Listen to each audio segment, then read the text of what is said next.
good. And I know we're going to get cut off soon, but I just wanted to I say know that your she's in article was here. awesome. Oh my gosh. Hello, hello. Welcome, everybody. Happy Wednesday. Hello. And my name is Julie Smithson, and Robin Mulder, my other leadership team member, is here to join me. And we're tag teaming I hope today. Yay! We're excited to be here today. Welcome, everybody. We're going to be listening to Dr. Jane Harrington today with MedMicroMaps. So, woohoo! Give it up for I like event how you number. Said MedMicroMaps. That's kind of up her alley, to be honest. MedMicroMaps. Woo! MedMicroMaps. Yes, event number 212.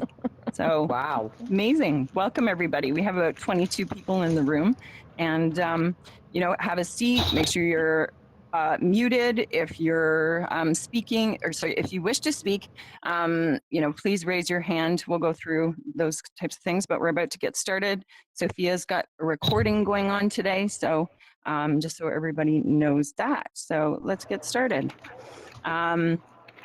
I think the other slide was supposed to switched out, but Robin, we want to thank all of our sponsors, right? We'd like to thank our sponsors and partners, because we got a whole bunch of them. You can check them out here. AIXR. I can never get that one right, like the first time. Hang on, let me look it up here. I don't know why this one's so complicated. The American XR Association. It's a cool journal. You should check it out especially if you're medical. Engaged, Serval, Looking Glass, Metaverse. Oh my God. Our colleges, Ringling and Scat. Of course, 3 Pound. Hey, that's me. Better World Museum, AWE. That's more about that coming up. XR Connected Lighthouse and Immersive Learning Research. I want to take a minute and actually give everyone a proper shout out, because we just don't get to do that very often, because man, do we really appreciate the support of our sponsors and partners. Yeah, absolutely. And we are looking for more to help us continue our mission. And we can talk a little bit more about that, because we got some awards and things coming up. But before we begin, we are recording today, so your avatar voice and text messages may be shared publicly. Avatar etiquette, respect the presenter, audience, and controlling your avatar presence. Mute if you're not speaking. Respect our speakers' opinions, which don't necessarily reflect those of XR women or our leadership. And use your raise hand to ask questions. And then make sure you connect with others, collaborate, and help make the future better for all of us while you're here. Thank you. Robin, over to you. We've got some new XR women members. Looks like we got a new person from France, quite a few from the US, Brazil, Ireland, India. Feel free to raise your hand, and we can give you a quick little, give us your blurb, tell us a little bit about something about yourself. So do that now if you're interested in saying hi. Or if you're new and you're not on those lists, that's okay too. There's a lot of familiar faces today, though. I think so. Okay. Do we want to talk about the awards, Robin? Yeah. So this is it. This is the last. Hey, I'm sorry to interrupt, but I think that it looked like it was Abby C had raised her hand. Oh yeah. As a new member. Go ahead. Take it away, Abby. Oh, hi. Yeah, thanks for noticing. Hi guys, I'm Abby Coleman. I'm out of St. Louis, and this is my first XR Women's meeting. Awesome. Hey, Abby, amazing. Do you want to tell us a little bit about what you do? Or like, what area of interest are you in with immersive technology? Yeah, no, absolutely. So I kind of use this technology for my job. I work for a engineering design firm to rebuild buildings, and so I'm our innovation extended reality specialist, and I lead our efforts in that section. And what I do is I take our design and I throw it into virtual reality or augmented reality, so then I can help our clients and engineers visualize their buildings before a building's built. Oh, excellent. That's such an important topic, because we need to make sure that we don't have errors, and then we waste a ton of money on those errors. Yep. See, absolutely. Love it. Awesome. Well, great to have you, and welcome aboard. Yeah, thank you. Okay, now we're on to those. Nominations are open, but today is the last day. We have quite a few now, but you know what's great? More. We like more. Bring it. So we have the Impact Award, we have the Elevation Award. What am I missing? What am I missing? No, those were actually a different show. So we actually have the Trailblazer Award, the Real World Impact Award, and the Innovation Impact, right? Award. Yeah, different awards. That's okay. That's okay. We love to honor all of them, but the XR Women Awards are going to be hosted this year at AWE. And so we're looking for you to nominate somebody who is working in this space, who is doing amazing things. And we'd love to hear from you. We're going to be announcing the winners in June. Feel free to check out the website for previous award winners, because that will also kind of help you set in mind the type of person you can also visit the Frame Museum, and all the winners are adorned there in the room too. Oh, that's a wonderful idea. Yeah.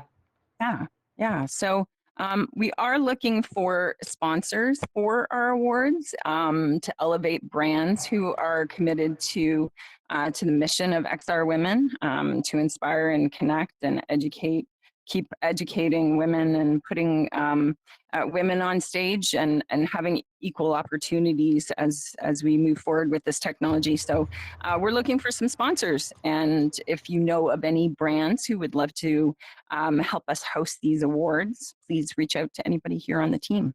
So thank you. Cool. Augmented World Expo. Oh yeah, Robin. this is the big event of the year for those of us who have been in this a long time. This is like a giant party with all your friends, and it's so amazing. It's an opportunity to connect and reconnect with everyone in the community, meet new people that are just coming in, like usher them in, help them out. Let's go. Let's bring it all together. So it is a lot of fun, and we will be having our 5th annual award ceremony there based on the outcome of previous slide. We also have a booth this year, so that's kind of exciting as well. We're right in the middle of planning what our booth's going to look like and how that's all going to work out, and definitely want people to keep that in mind. Plan to stop by. We have a discount code. If you're planning to go, please use our discount code. And if you're, deep in this XR Women group here and you want to be a part of helping out in any way, shape, or form, please do talk to us, because I think many of you guys know how much work all this stuff is, and we need all the help we can get. Amazing. All right. Oh no, I did oh shoot. Hold on. Sorry. Hold on. I did that the other day too. Somebody else did that. There's a location on there that you're not supposed to touch. Sorry. Hold on. Coming back.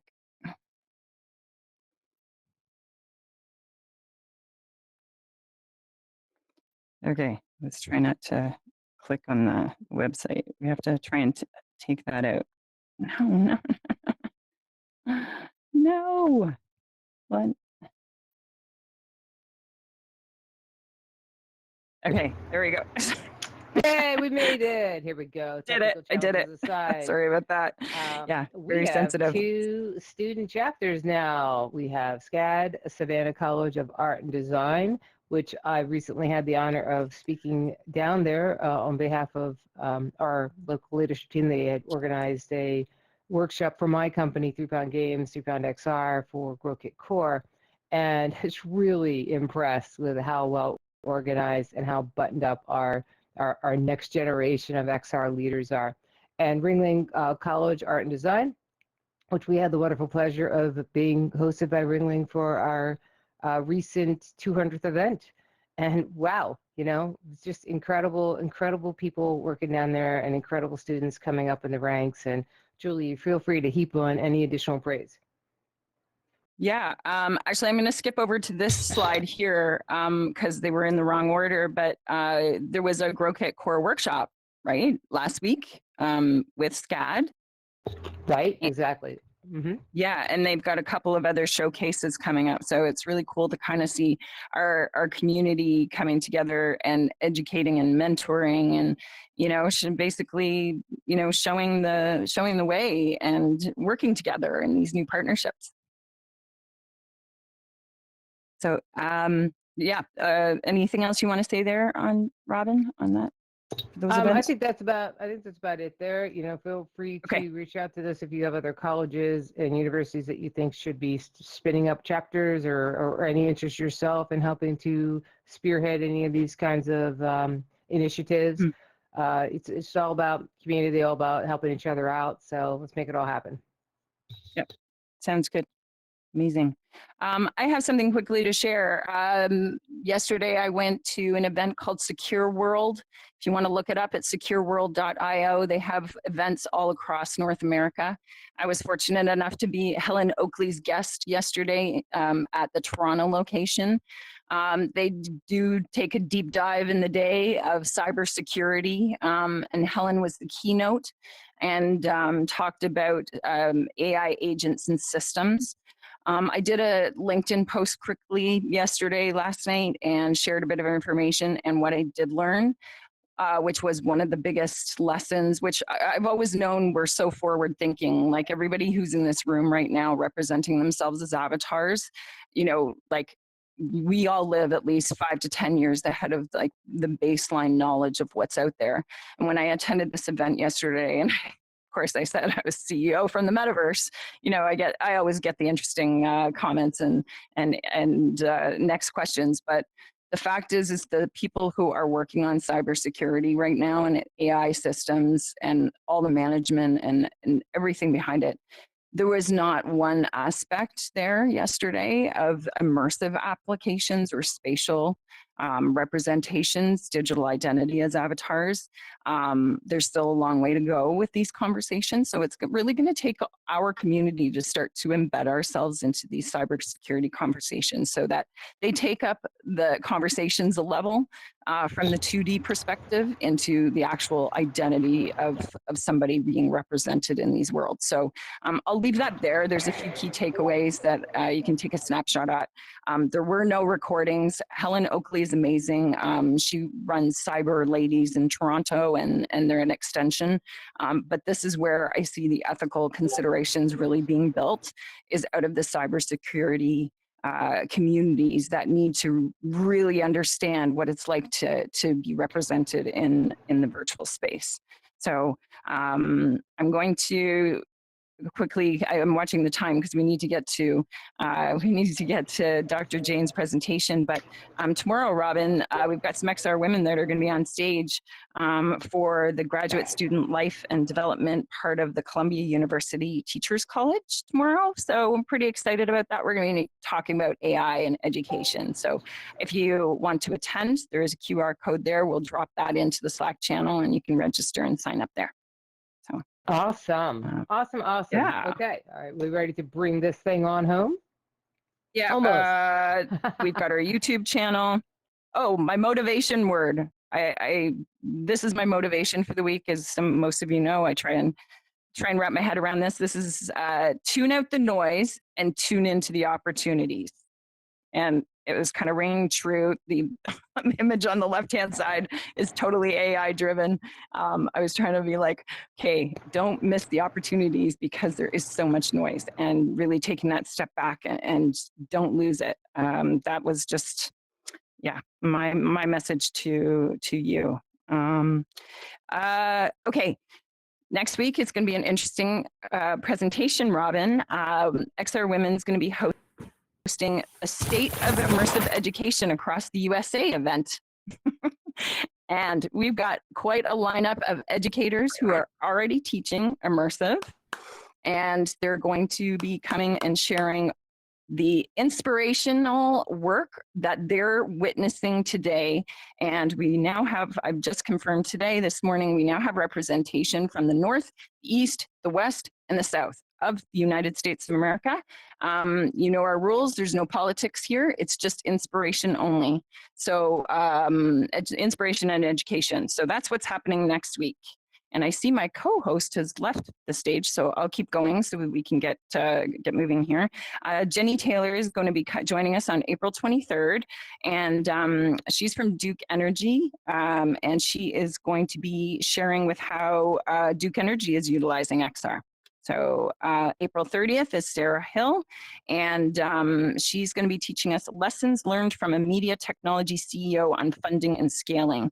So we're going to have a watch party in Frame for that one as well. So we've got we're kind of doing the next couple of weeks in Frame, so that should be pretty exciting. And here we are, ready for our presentation. Karen, are you going to be doing the introduction for Dr. Jane today? Okay. Well, I was prepared to take us to our new space. We're going to move over to a different space where Dr. Jane will be presenting. And so I first, before I transport us all over there, and it's very exciting, you're going to love it, and the presentation will be awesome. I want to ask, make sure that Sophia is ready, and then I will get us over there. So Sophia, wrap up what you're doing right now. Yeah, I'll add your cameras. Wow, good thing you were up there because I just had this major crash. Oh, yeah, no. no worries. I almost didn't get in here. So I'm going to try doing a spatial recording too. Great, cool. Fantastic. Yeah, everyone, come on. We're going to have a chance to, to explore all of these amazing models and the information here that Dr. Jane has for us. For now, come on up a little closer to the front. Wow. I thought I had. Wow. Loaded these cameras. Sophia, I was not able to get them in place. So if you can do that. And Dr. Jane, if you are in the room now, find your way to the front. I don't see her. I think she's in the back. I think she just arrived. So she'll come onto the front, and you will be able to hear a lot more about all these exciting microbes. I learned so much myself from Dr. Jane, just in putting all of these assets into the place and setting it all up. When we were working together on that, it was really, really interesting to kind of get more of an education than I've ever had before on these kinds of things. I don't remember learning them in school. Let's see. Karen, so I don't think Dr. Jane has made it, but if Tiffany's here, which I think I saw Tiffany, Tiffany's working with Dr. Jane, that maybe she can come forward and just kind of kick us off. I know you weren't planning on it, but I'm sure. Oh, here comes Dr. Jane now. I can see her coming in. Great. Okay. Good. All right. Yes. So, yeah. And where is everybody could take a look around while we're just getting, take a look around. I don't see Sophia here, and she is going to add the cameras. So, okay, Dr. Jane. Hey, Jana. It's good to see you. It's Rachel. Great. Oh, hey, Rachel. Welcome to our Engage presentation today. I'm excited to be presenting with you on Thursday as well. Cool. Okay, Dr. Jane, are you, you want to pull up your deck, or do you need me to do that? I think I got it. So, fantastic. I just got booted. A moment of panic. Yeah. I think you've got there. Let's see. Okay, there you go. Got it. Great. Okay. All right. So I'm ready. Well, yes. Well, we are super excited to have here Dr. Jane Harrington, who is a microbiologist by trade, and she's very excited about science and about microbiology, and she's worked in years in this space and has a lot of experience and knowledge with it. But she decided that there needed to be different ways to educate people about microbes and such like. And so she created a whole new educational system about them, and is using her app to distribute her knowledge and to help people learn in different styles, because not everyone learns the same way. It's not all just from reading facts and being able to grasp them that way. There are many ways in which people learn, and they have different styles. And her app is designed to speak to those various learning styles, and it's a really great experiential way to learn about microbiology. So she's going to talk to us today, not just about the microbiology, but about the educational aspects of her app and the theory behind that. So, Dr. Jane, we are thrilled to have you here at last. We've tried a couple of times, and we're daunted by forces beyond our control. And finally, we get to hear from Dr. Jane. So, Dr. Jane, please take it away. Yay! I first want to start by saying thank you so much to XR Women for creating this space, for inviting me, the mentorship from especially you, Karen. I found XR Women about a year ago. I've been a professor for 25 years, and I found this community, and this community has been an unbelievable source of inspiration for me and creativity, and I love the support of we are supporting each other in our creativity, and we are the discoverers, we are the explorers, and we're really setting the stage for the entire world about the potential for XR. So I just want to stop and give a big round of applause and VR for XR Women. So I want to start with absolutely stressing how blessed I am to be here. So before I get into I'm focusing on education for VR. I have to give a background. So people ask me where am I from? Oop, need to go a little bit slower. Yay, technology. So I grew up in Texas, and my animations are not going to be working. It's okay. I'm new on Canva, so I'm just going to do a pointer, which is fine. So I know I'm supposed to say for the camera. So I started out in Texas. And I actually am what we call a lab rat. So I did my PhD in Massachusetts, University of Massachusetts Medical School. I'm actually a trained molecular geneticist for bacteria. And if I say that, people are intimidated. A lot of people, if I say the word microbiology, they go, oh, I'm not smart enough to know that. I said, well, actually, if you can learn planets in school and have a basic idea of space, we can learn about microbes if you get the right tools. I did my postdoc at the University of California, San Diego, and I got funded by the the NIH, and I was a specific program for teaching. And in that program, I was doing research with mouse infection models with salmonella. So I was really getting into how does the disease work, the mechanism. But really important was my teaching at San Diego State. And the difference between UCSD, which was a money privileged school, to San Diego State, which was very much community, a lower socioeconomic class, first generation. It was a major impact for my awareness about the discrepancies in education. So this was not a good time to be an academic, and I had my daughter in 2009. Economy was not so good for academics, and so actually, let's see if I can get the animation up. If not, that's fine, we make do. We're adaptable. Yep, no, it just run fast. So I was actually in the Caribbean. So this was me in the lab. So I was a professor for 12 years in offshore Caribbean medical schools. We were St. Kitts Nevis for 7 years. We were in Grenada for 4 during the pandemic. I love research. I love students. I've taught about 7,000 now physicians in the world. I love kids. I go into K through 12.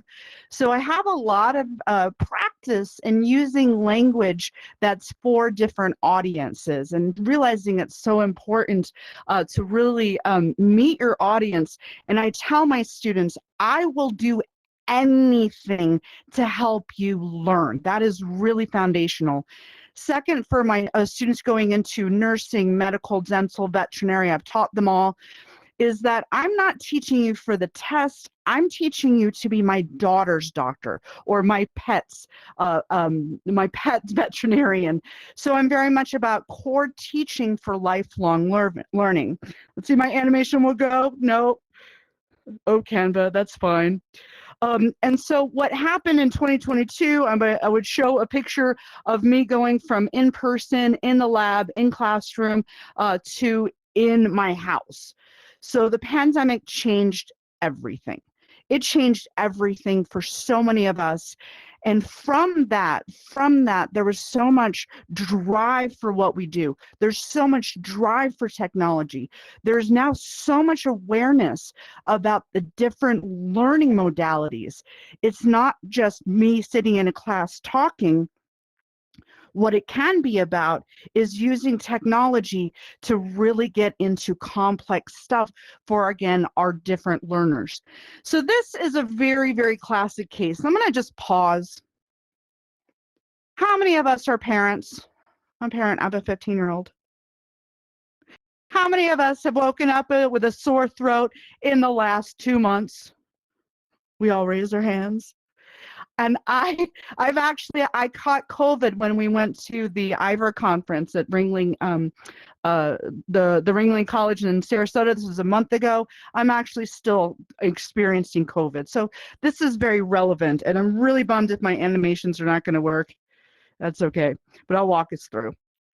So what happens, if it's really quite quick animation, is when I'm teaching students, they have to figure out, like a doctor has to figure out, you have to figure out, do I need to go to the doctor? Do I need to take antibiotics? When I was teaching during the pandemic, I was teaching respiratory tract infections to medical students across the globe, and I was just talking gibberish to them.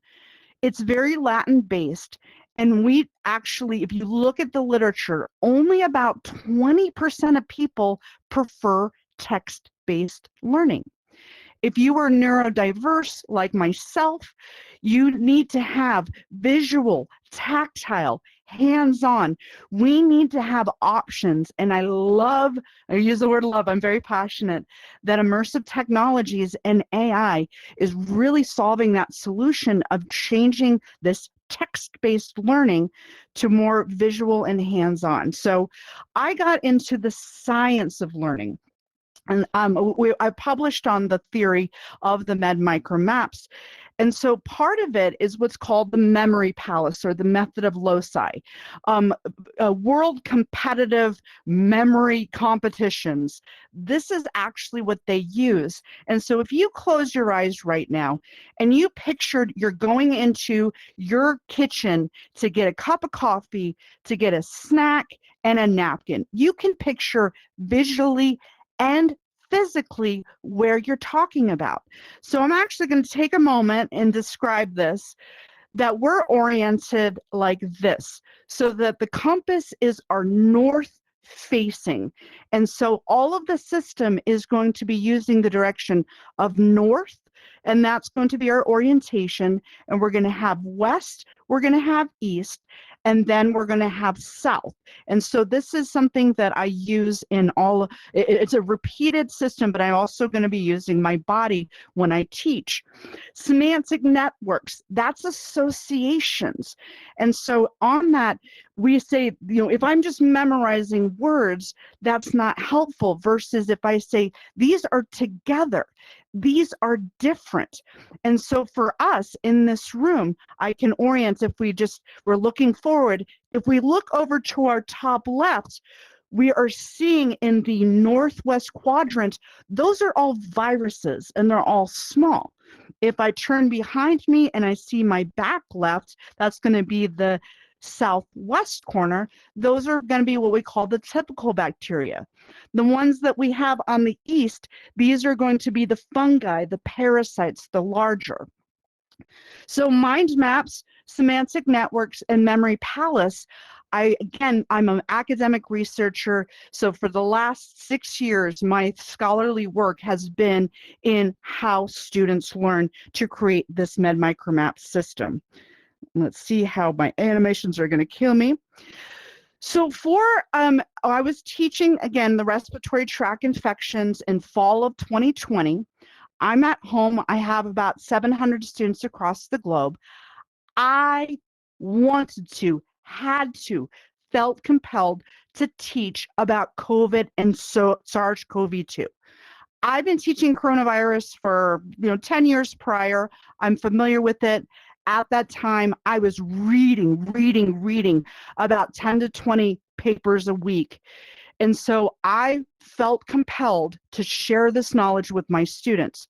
I called up the pathologists, the clinical skills, the pharmacologists, the other medical school professors, and I said, "Are you teaching COVID?" And this is misinformation time. My students were in the hospitals seeing the bodies pile up. And you know what the other professor said? It's not on the test, right? That's what education's about. Not for me. I took this opportunity to say, what is the difference if someone has a sore throat? If the lungs are clear, it's what we call an upper respiratory tract infection. That's a common cold. You don't need to go to the hospital for that. If somebody has a cough and there's chest sounds, that's a lower respiratory tract infection. That might be COVID. That might be bacterial pneumonia. Now we need to look at the time. So how fast? If I have a presentation very fast, it's about 24 to 48 hours when we're talking about infections. It has to be a virus. It has to be a bacteria because they're small. They replicate slowly. Sorry, quickly. I have dysgraphia, so I flip words, which is why I'm a PhD, not an MD. I flip numbers in the lab. I throw away my bacteria. I flip numbers in a medical setting, I will kill somebody on the first day. So coming back to my story, what if somebody has a cough that's lasted for a month, for 2 months? Now we start thinking about our tuberculosis, which is our green. It's big, it replicates slowly, the onset is slower. Or it's a fungus, or it's a parasite. So if we're looking here, again, orienting, you guys can look over to your right. All the ones that we see on the right side of the wall, the eastern side, those are all slow presenting. So that is going to be for our disease presentation. And so this is our micro classification. We work with tech. All my microbes have colors, and we work with Engage, and Karen and I have been building this room. So Karen, thank you so much for your help. And so we have the viruses pictured on their cards, the basic information about it, but we can use visual representations of what the microbes are. And I show a picture of E. coli is pink. E. coli is pink because that's how we stain it. It's called a Gram stain from this guy Gram from 150 years ago, identified the staining mechanism. And the purple clusters, they look like grapes, that's staph. And so the images, the colors, the images that we use for microscopy, we use the colors for the MedMicroMaps system. So when you see these shades of purple and pink, that's actually pulling the hex code from microscopy. Much easier for students learning about these microbes. So I actually mapped all infectious disease. Of course, my animations are going to be bad. So as our case right here, so they have a sore throat. And again, you're welcome to join along with me. Is that upper or is that lower? It's upper. Absolutely, if there's no chest sounds. And what is my onset? Is it a fast onset or is it a slow onset? One day is a fast onset. So clinically, we know that this is probably a viral infection or a bacterial infection. So of course, my animations are not going to work, which is fine. We're adaptable. And so what if the lab is showing purple for the microscopy, for the microscope, for the images? And we can get those images. If you do a throat swab, look at it under the microscope, you can get that lab result in about 10 minutes. So if it's purple, what can we conclude? It's a bacteria. So our first storyline for our app, so we're building a Unity-based app, is going to be for strep throat, and you need to take antibiotics. You need to take antibiotics versus if the lab result was a virus, you would not be going to the doctor. Stay home, rest it out, or you might get antivirals for flu or for COVID. So I mapped all the infectious disease. It's a comprehensive atlas ebook. We launched our pilot. This is in 2022. So the Atlas ebook it's divided by systems, so respiratory, GI, central nervous system. It's about 165 pages, font 8. It's interactive with e-learning. You have to have an engagement. And that we actually see, my animations are not going to work, which is fine. I am adaptable. But in our study over a year, we got over 16,000 views for the web browser that housed the systems. And we got 92% rating whenever we did Likert scale. And it was absolutely resoundingly positive for the learners who said, I'm a visual learner. I'm a hands-on learner. This helped me so much organize all of those bullet point PowerPoints. So once again, things changed. I knew I wanted to create the system in virtual reality, extended reality, mixed reality. And so this is my husband, and he is building our world. And actually, Tiffany is here. So thanks to funding by the National Science Foundation, we got our phase 1. We completed phase 1, and our app's going to be in the store, in the Meta store very soon. So we're very happy.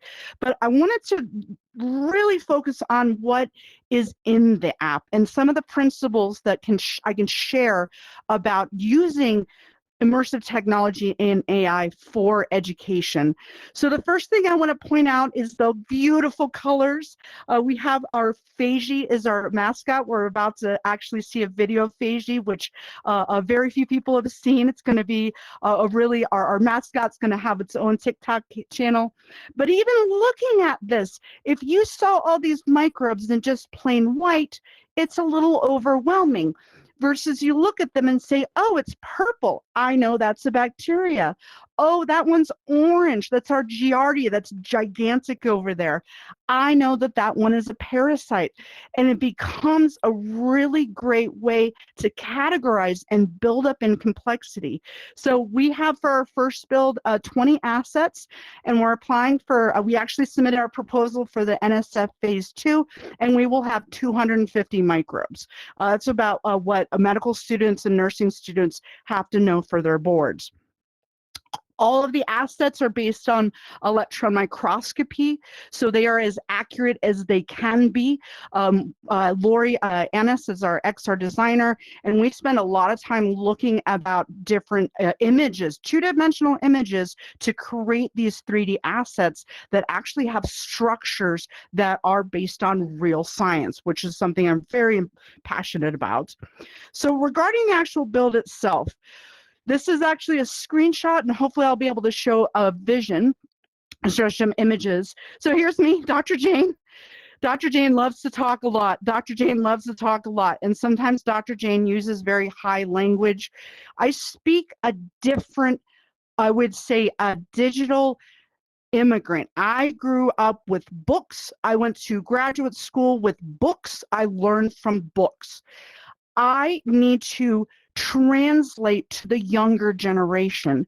So Feiji is trained with Gen Z language. My 15-year-old daughter actually is part of our training for Feiji, so that the younger learners can say, oh, do I really want this academic, the Jedi Master, or do I want R2-D2 to explain something to me? So the learner can choose. As well as our app is designed from all the way from about grade 8, even though kids love it, and even younger, but they'll start learning about basic biology around grade 8. And this app is designed for all the way to graduate level, where Dr. Jane really gets much more complicated. So we also have features of adjustable settings, very important for neurodivergent. So you can change the sound, you can change the music. You really have to have the environment supportive of you. And we're actually hopefully bringing on a shader, someone specializes in textures and shaders that can adjust for people who have low vision. So we're really doing a lot of deliberate effort for inclusive design, and we're always testing with different ages, different perspectives. So if you have no science background, enjoy yourself. If you have extensive science background, absolutely enjoy yourself. So we want that individualized learning. You can take it anywhere. We were just at NextMed Health. That was in San Diego. We got selected for the Innovation Lab. So when you first land, it's mixed reality. And so the AI training, that requires web, but otherwise it's an in-game app. And so you see the microbes. You first land and go, what's going on? And then you can use your hands to grab them, to investigate them. So individualized exploring in your own environment. That's also very important. Skip forward. So we love to have a variety of options for the learning interactions. So this is actually showing in my office, and so we have a tablet that is going to have the same text that you see on our info card. Next version, Tiffany is here. We're going to have it in Spanish, different languages, and so you can have it text. When you load that microbe, Dr. Jane will start telling you about that information, about the level for a freshman in college or advanced placement biology. Well, if we have a 10-year-old user, if we have a 14-year-old, they don't want to listen to that. So you can mute Dr. Jane, which is my husband's favorite feature. So it becomes, how do I want to learn? Do I want to read it? Do I want to hear a lecture? Or do I want to talk with Fiji, or do I just want to play? So having the user, having the control to have that different input at their own pace and timing. So I love this, these options, and that's what I wanted to share with this group about using some of these inclusive principles.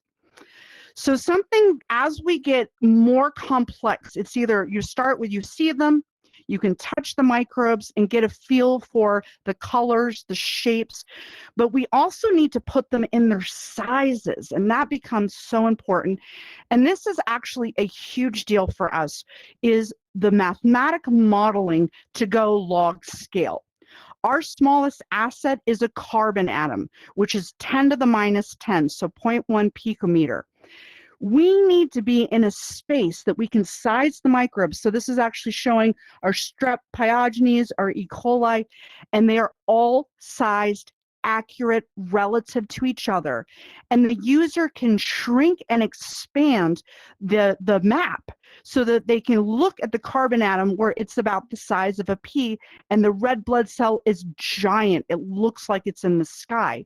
Versus you want to shrink down the viruses and you want to look at the parasites. And so this is a way to really explore about space. We're patenting this, this methodology, and this has got potential for space, for geography. It has nanotechnology. Anything is on log scale. So we're really excited about that. So getting more advanced is you can choose to have what we call the lines on, lines off for our nursing, medical, dental, et cetera, all those public health graduate licensed practitioners. They have to learn about the classifications. And so in our map gameplay, this interactive, you can turn the lines off and see the relationships between HIV, between SARS-CoV. And so this is actually a three-dimensional space that's got the color coding. I just gave my alarm so I don't talk too much. And so actually, I think I'm wrapping up. Last thing for our games, let's turn off my timer, is gaming is really important, and I don't think my animation's going to work, but for our future, real quick. So we're going to hopefully, optimistically, successful funding with NSF, or if anybody's got leads on other grants, that we're going to partner with 3 Pound Games, and we're going to be implementing gaming in here. So you don't memorize the microbes, you have to learn them to solve a puzzle. So actually, Bailey is from University Advancing Technology, and so we're doing a whack-a-mole. And so if the viruses in the top left corner are teals, you're going to be using your body to correctly mark that one, to pop it, versus if a parasite shows up in the top left, then it's incorrect and you get a negative point. So in that gaming experience, you're actually training the body and the mind for learning about the microbe classifications. So that's moving forward. So I'm wrapping up. I just absolutely have to give super kudos to all of our support, especially the National Science Foundation. We're doing our educational research studies, our beta testing with Montana State Billings. And Tiffany is here. The team is fantastic. So I do have, I'm going to share, lastly is going to be, I just want to have a couple videos, and I think I'm okay for time. And so go to web links, and I'm going to go to video, share screen. Let me know, Jane, if you need yes. Karen, can you show the Fiji video? Sure. I am going to, the Fiji video is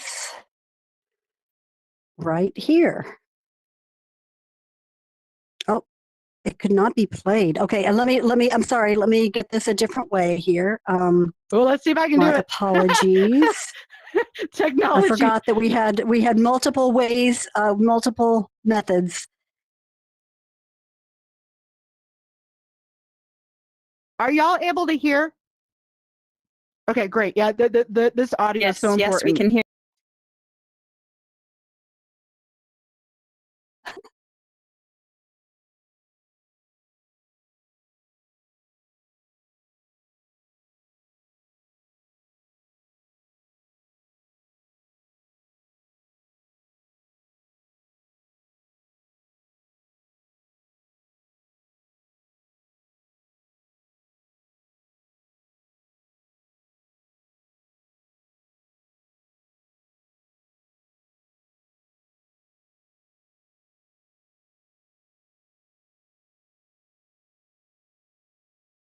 Oh, Fiji's so adorable. Yeah, so awesome. So this is our first time I'm feeling Fiji. So this is an augmented reality business card showing our microbes. And this is really great for students learning about the different structures. Does it have an envelope? Does it have DNA? This is RNA. So in our last few minutes, I will be putting up a video just to show it's got no audio, but walk around and look at the microbes.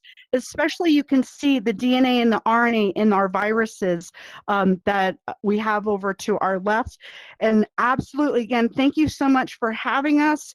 And so I'm just going to put this up. I'm going to mute it. There's no sound associated. Yeah, it's Dr. Jane talking.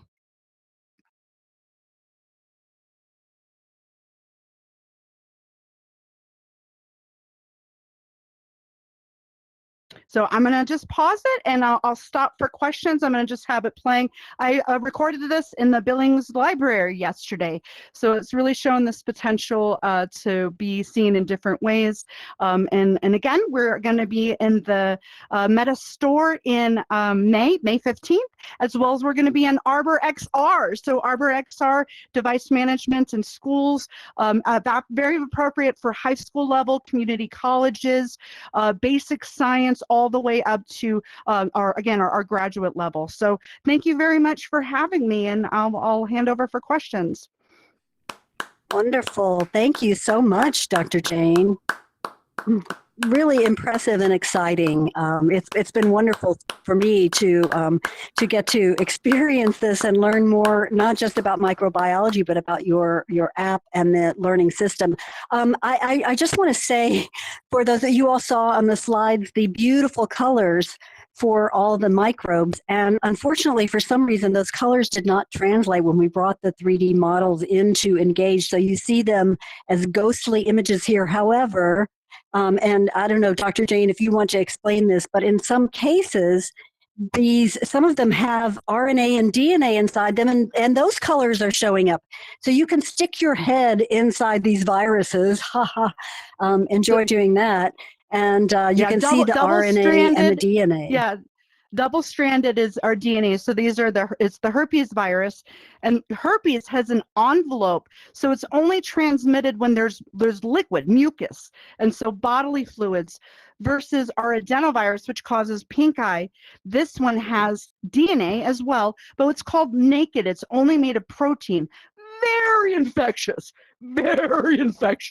especially swimming pools. My story about adenovirus is if you're in a swimming pool and you see children with red eyes, that's not the chlorine. That means that there's urine in the pool and the chlorine is neutralized, and it's the perchlorate. So if you see kids with red eyes in the pool, always worry about pink eye, and I don't recommend going swimming. So our RNA viruses, they have different, very, very different, their genomes are different. So Sarah is right in the middle of our HIV. It has two. I know you got infected with HIV. It's okay. Oh my gosh. But it's got two RNA. SARS-CoV has one RNA, and these are actual spike proteins that we see on the structure, versus our influenza has 8 RNA genomes, and that's why we can have big flu and swine flu and bird flu, because of the genome structures.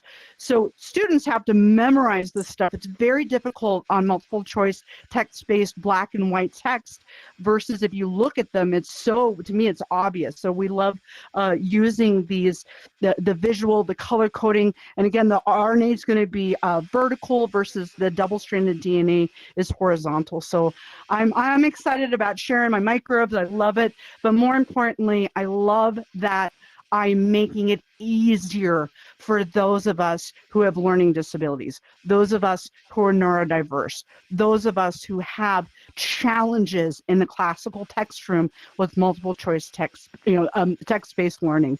So yeah, feel free to ask me any questions. I like to end with, don't ask me about syphilis. I love talking about that one. Can I make a comment, Doctor? Can I make a comment, Dr. Harrington?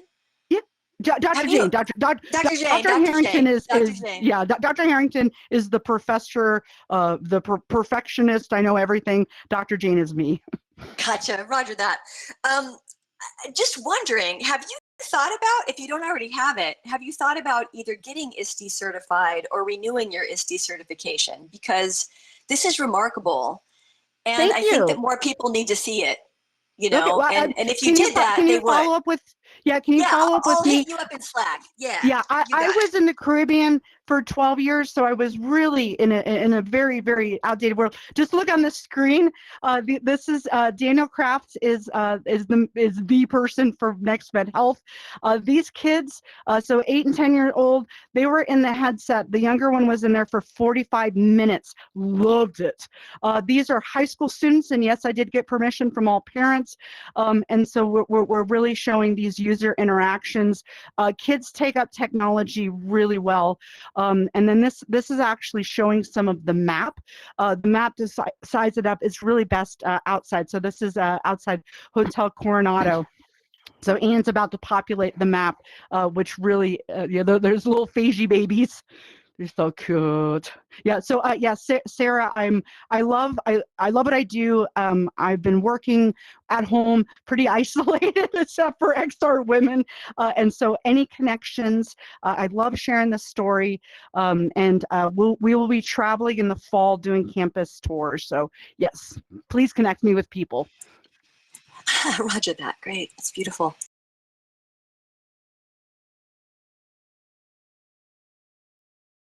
Any other questions?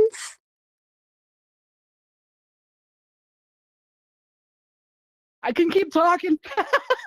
It looks like, was that Dot? Dot, do you have a question? Yeah. I do. My mic will work. Dr. Jane, you love teaching. Was there one special teacher who first inspired you to become an educator, or was it just your experience? Bill Humphreys. I went to a magnet high school, and I was in like a very advanced program. I had him from 16 to 18, so I had him for all 3 years. And a brilliant, brilliant, kind man. He would take us to University of Texas Southwestern and just walk around. He brought us to the faculty club. I met Nobel laureates. So I knew I wanted to be a microbiology professor when I was 16. I was my first exposure to what's called electron microscopy. So those are going to a size that are much smaller than light microscopy, and I was amazed. So yes, absolutely. And I saw him when I got accepted to graduate school. And absolutely, he was a major inspiration. I actually got to Texas State. I got honorable mention for my senior year science fair. I went back when I graduated with my PhD, and he had passed away from Alzheimer's. So yeah, very important educator. Thank you.